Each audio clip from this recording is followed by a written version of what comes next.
Is your desk pile high with cash and checks, a physical testament to your business's success? Yet a nagging question lingers. How do you get all that money into QuickBooks? You're not alone. This is a fundamental question for any business owner, small or large, who relies on QuickBooks to manage their finances. The short answer, the one that probably brought you here, is no. You can't directly deposit physical money into QuickBooks like you would into a bank account. QuickBooks is an accounting software, a digital ledger, not a financial institution. Its role is to record the flow of money, not to hold it. So, how do we bridge the gap between your physical cash and checks and your digital QuickBooks file? It all boils down to a two-step process. First, the actual deposit into your bank account, and second, the meticulous recording of that deposit within QuickBooks. Let's break down each step in detail, exploring the various scenarios you might encounter and the best practices for ensuring accuracy and efficiency. We'll delve into the different ways money comes into your business, from cash sales and customer payments to loans and investments, and show you exactly how to categorize and record each type of influx. The vast majority of money that comes into your business will likely be from sales of your products or services. Let's start there. When a customer pays you, whether with cash, a check, a credit card, or an online payment platform, that money needs to be recorded. For cash and checks, the process is straightforward. You physically take that money to your bank and deposit it. This is where the physical action ends and the digital recording begins. Within QuickBooks, the goal is to mirror that real-world bank deposit. You'll typically use one of two main methods to record these types of income: creating sales receipts or receiving payments against invoices.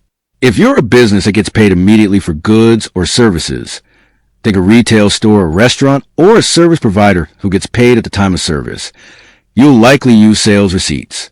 A sales receipt in QuickBooks is used when a customer pays you at the time of sale. It records the income and, importantly, indicates how the customer paid. When you create a sales receipt, you'll specify the item or service sold, the quantity, the rate, and the total amount. Crucially, you'll also select a deposit to account. This is where you tell QuickBooks where that money is initially going. For cash and checks that you haven't yet deposited into your bank, you'll typically select a undeposited funds account. Now, what about businesses that invoice their customers? If you provide a service or sell goods on credit, you'll likely be using invoices. An invoice in QuickBooks records a sale on account, meaning the customer owes you money. When a customer pays an invoice, you'll use the Receive Payments function in QuickBooks. Similar to sales receipts, when you receive a payment against an invoice, you'll select the invoice being paid and again, direct the payment to undeposited funds if you haven't physically deposited it yet. The subsequent step is identical. Once you made the physical bank deposit, you'll go to the Record Deposits section, select the payments from undeposited funds, and move them to your bank account in QuickBooks. This two-step process, first recording income to undeposited funds and then creating a bank deposit, might seem like an extra step, but it's vital for accurate bank reconciliation. When your bank statement arrives, you'll see a single deposit for the combined amount of cash and checks you took to the bank. If you had recorded each payment individually directly to your bank account in QuickBooks, your QuickBooks register wouldn't match your bank statement, making reconciliation a nightmare. The undeposited funds account acts as a bridge, allowing you to group multiple individual payments into a single comprehensive deposit that matches your bank statement. Beyond customer payments, there are other ways money can flow into your business. Let's consider a few common scenarios. Loans from a bank or investor. If you receive a loan, whether from a bank or a private investor, this is not revenue from sales. This is a liability, money you owe back. To record this in QuickBooks, you wouldn't use a sales receipt or an invoice. Instead, you typically go directly to your Make Deposit screen or use a journal entry. When making a deposit, you'd select a relevant bank account and then choose an account that represents the loan. This would typically be a long-term liability account or other current liability account, depending on the terms of the loan. For example, loan payable. This ensures the money is correctly categorized as debt, not income, which is crucial for your balance sheet. Owner contributions. If you, as a business owner, put your own personal money into the business, this is an owner's contribution, not income. To record this, you make a deposit in QuickBooks. You'd select your bank account and then choose an equity account, usually owner's equity or owner's capital. This increases your equity in the business and correctly reflects the source of funds. Refunds from vendors. Let's say you return an item to a supplier and receive a refund. This isn't sales income.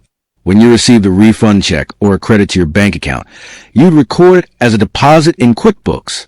For the account, you would typically select the original expense account that the purchase was categorized under.